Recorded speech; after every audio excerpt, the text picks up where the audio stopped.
In 2020, forensic pathologist Dr. Peter Speth conducts new analysis on the forensic evidence from the murder, and what he finds is disturbing.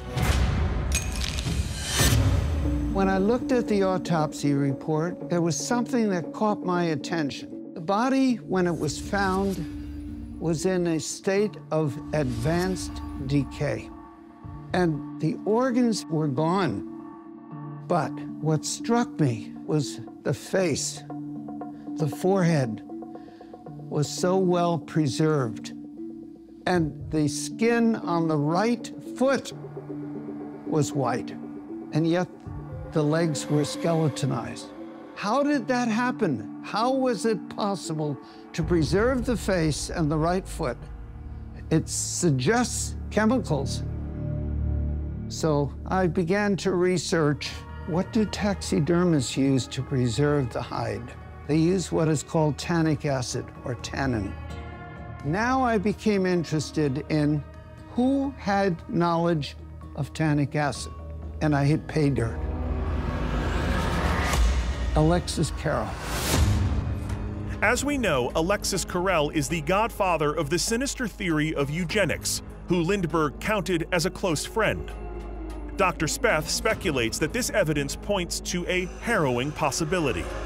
I believe that Charles Lindbergh and Alexis Carrel carried out surgical procedures to solve some of these many problems that Chas Jr. had because he's abnormal, and then failed.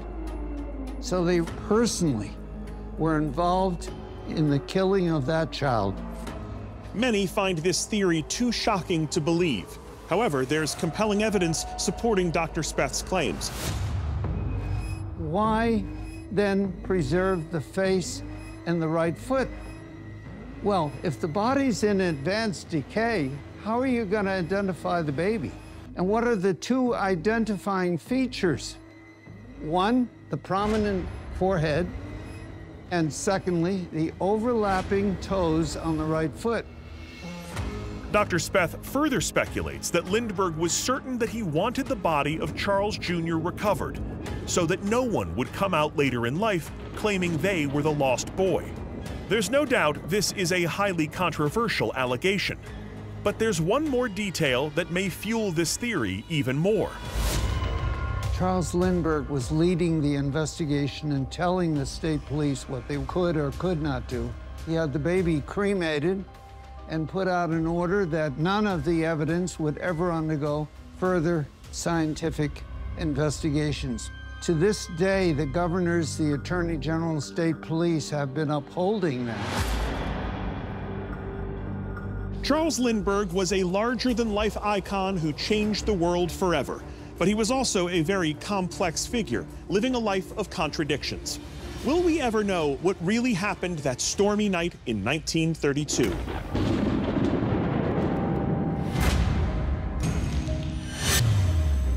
Most Lindbergh authors, scholars, and historians dismiss this unsettling theory as too lurid to believe.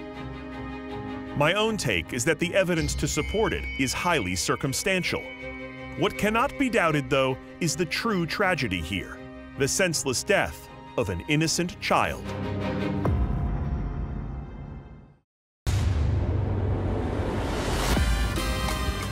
We now take you from the historic tragedy of the Lindbergh baby to an assault on American diplomats and secret agents in modern day. Welcome to paradise. But it's a paradise that's soon to be lost.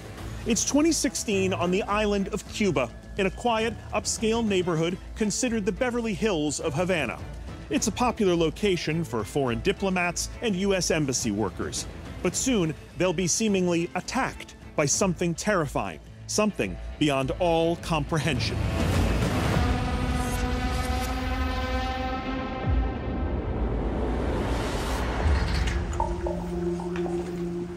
Doug Ferguson and Kate Husband are a married couple working at the U.S. Embassy in Havana. They're enjoying a relaxing evening after work. What they don't know is that their world is about to be turned upside down. As they prepare for dinner, a high-pitched sound suddenly fills their home. and it feels like something is drilling into their skulls and somehow piercing their brains. Is it all in their heads? Or are there far more sinister forces involved? But Kate seems to get the worst of it. She deals with a constant state of vertigo, nausea, as well as brain fog.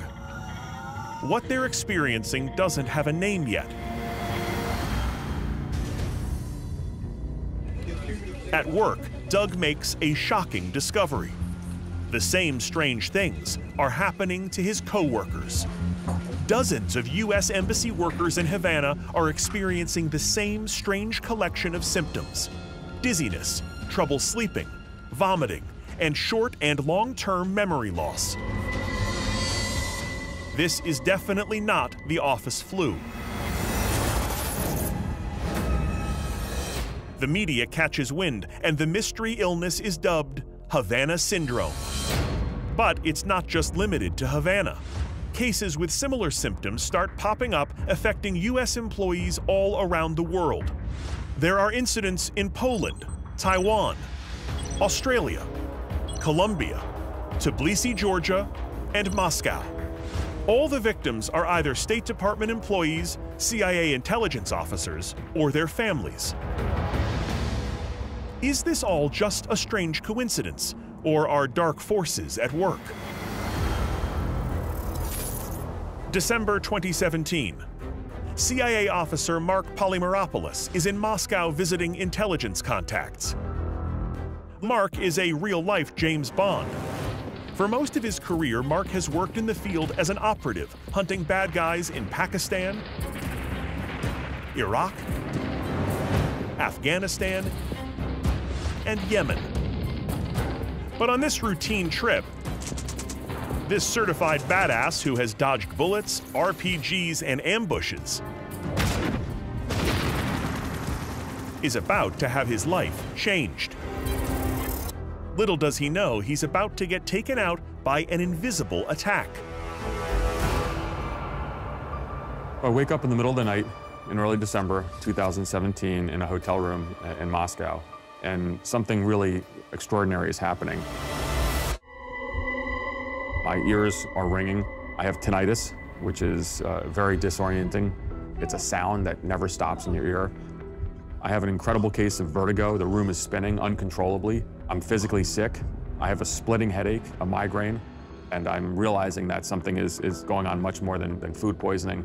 Something is happening to me, which was something that was very disconcerting because I've been shot at in places like Iraq and Afghanistan. I put my life at risk numerous times. This is a feeling I've never experienced before because I had no control over what was happening. I was terrified. It seems Mark is the latest victim of Havana Syndrome. 1 year since cases began, people start asking the obvious question. If American diplomats and spies are the only people affected, could this be some sort of targeted attack?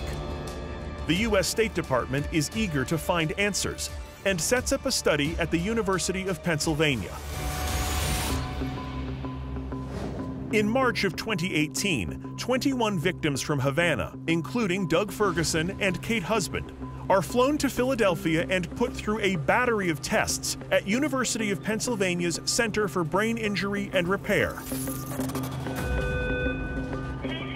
The doctors are looking for any possible causes of Havana Syndrome: a virus, neurotoxins, even mass hysteria or group psychosis. What they find is even more bizarre. Scans reveal brain damage in these patients consistent with what you'd expect to see after a series of repeated concussions. But none of these patients have sustained any kind of physical head injury. For some victims like Doug Ferguson, he'll make a full recovery 9 months after the attack. But his wife Kate is told that her brain looks as though it's aged 25 years almost overnight, and is forced into medical retirement.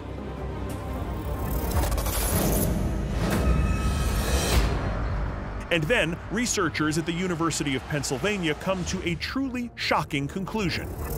They believe they've determined the cause of all of this: microwave radiation.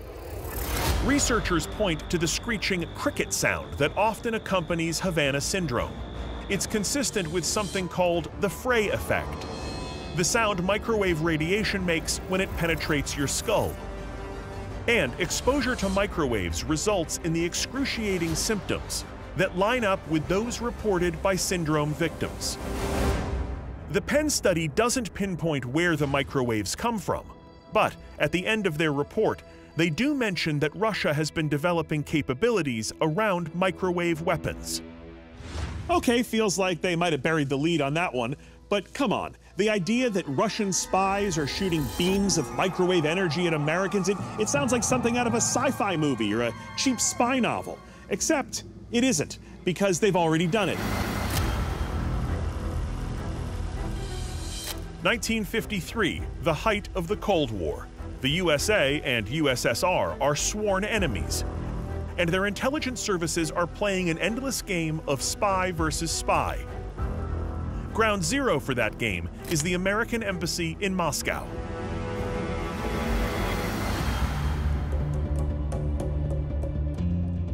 U.S. technicians are on a routine sweep of the ambassador's offices looking for bugs when they discover something strange, an unexplained microwave signal. Technicians track the signal and realize the transmissions are trained on the east side of the American embassy, where the ambassador's office is located. Eventually, the technicians discover where the beam is coming from: an apartment across the street, but they can't stop it. All they can do is shield the building to protect the diplomats inside. Meanwhile, the CIA tries to figure out why this beam is targeting the embassy. Theories include everything from electronic warfare to mind control. That mysterious microwave will become known as the Moscow signal, and a decade later, in the 60s, this puzzle is at least solved. A listening device is discovered in a wooden carving on the wall behind the ambassador's desk. The carving was given to the ambassador from Russian school children. The Soviets are using the microwaves to activate and power a bug hidden inside the Great Seal. Pretty sneaky. Even though the Moscow signal itself didn't appear to be a weapon, it did use microwave energy strong enough that it could have been. By the 1960s, the US, Russia, and China are all experimenting with weapons that use microwaves, or RF, radio frequency. Soon, other countries are developing these directed energy weapons, or DEWs. American attorney Mark Zayed, who represents more than 24 victims of Havana syndrome, is leading the campaign to find answers to this mysterious illness. I was provided an unclassified memorandum by NSA in October 2014, 2 years before Havana, that revealed the existence of intelligence information concerning a foreign adversary, quote, with a high-powered microwave system weapon that may have the ability to weaken, intimidate, or kill an enemy over time and without leaving evidence. Despite this testimony, the government continues to deny that Havana syndrome is a real medical condition. In summer of 2020, my symptoms are getting much worse. And so I make a decision to go public with my story because I was so desperate for healthcare. The agency is refusing to send me to a doctor. Again, it's the notion, all I want to do is see a doctor. For over 8 years, Havana syndrome has affected American diplomats and officials, but its origin, and indeed its very cause, are still shrouded in controversy and mystery. Then, in March of 2024, a bombshell investigative report is published, perhaps revealing all. October 2021 in Tbilisi, Georgia, a quiet Eastern European town along the Russian border. The wife of an American diplomat is home doing laundry. Suddenly, as acute ringing fills her ears, her head feels like it's in a vice grip, and a knife is stabbing her brain. Panicked, she sees a car outside she doesn't recognize. Standing next to it is a tall, well-dressed young man. She locks eyes with him before he turns and leaves. For 3 years, she suffers with the painful effects from that day.